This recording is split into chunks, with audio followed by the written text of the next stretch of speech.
Il y a une belle image qui me vient à l'esprit.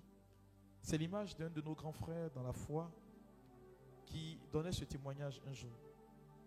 Il avait tellement commis des choses ignobles qu'il est venu à l'église un dimanche et le prêtre était en train de parler de la miséricorde de Dieu, que Dieu pardonne tous les péchés qui puissent exister.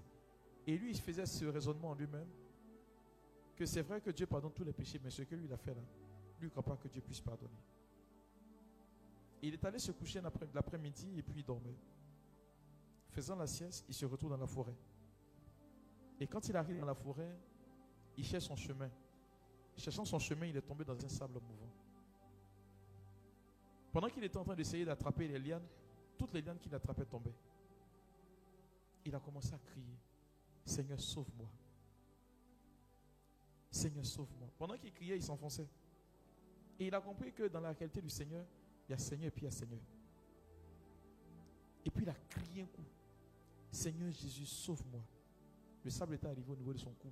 Il avait élevé les mains. Il a vu un homme vêtu de blanc qui est descendu. Il dit, je n'ai jamais vu une blancheur pareille. Jamais. Et pendant que le monsieur lui tendait la main, il faisait ce raisonnement en lui-même. Mais la blancheur qui est là, si je touche avec la saleté, je vais salir. Le monsieur lui dit, ce qui m'importe, c'est de te sauver. Il accepte de donner sa main et le monsieur le tire de la boue. Quand il le sort, il est tout crasseux. Et le geste de monsieur qui est en blanc va vraiment le choquer. Il voit que le monsieur va l'enlacer dans ses bras. Il dit, mais attends. Tout le raisonnement, c'est que je l'ai sali. Je l'ai sali. Est-ce que ce blanc-là, je pourrais laver pour qu'il devienne blanc? Mais à son grand étonnement, quand le monsieur le relâche, c'est le blanc qui a déteint dans son habit qui est devenu tout blanc. Et il demande, mais comment est-ce que c'est possible? Et le monsieur lui dit, c'est moi Jésus. Ton péché ne peut pas déteindre dans ma vie. C'est moi qui, de ma sainteté, quand tu t'approches de moi, je t'éteins dans ta vie.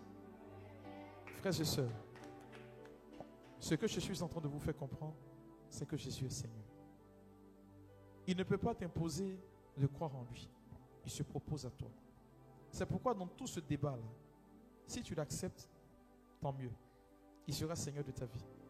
Si tu refuses, il ne sera pas Seigneur. Parce qu'il ne veut pas s'imposer à toi. Il va peut-être te démontrer par A plus B qu'il est Seigneur au travers des témoignages que tu vas entendre autour de toi. Mais c'est à toi de faire le pari. C'est à toi de faire ce geste avec lui.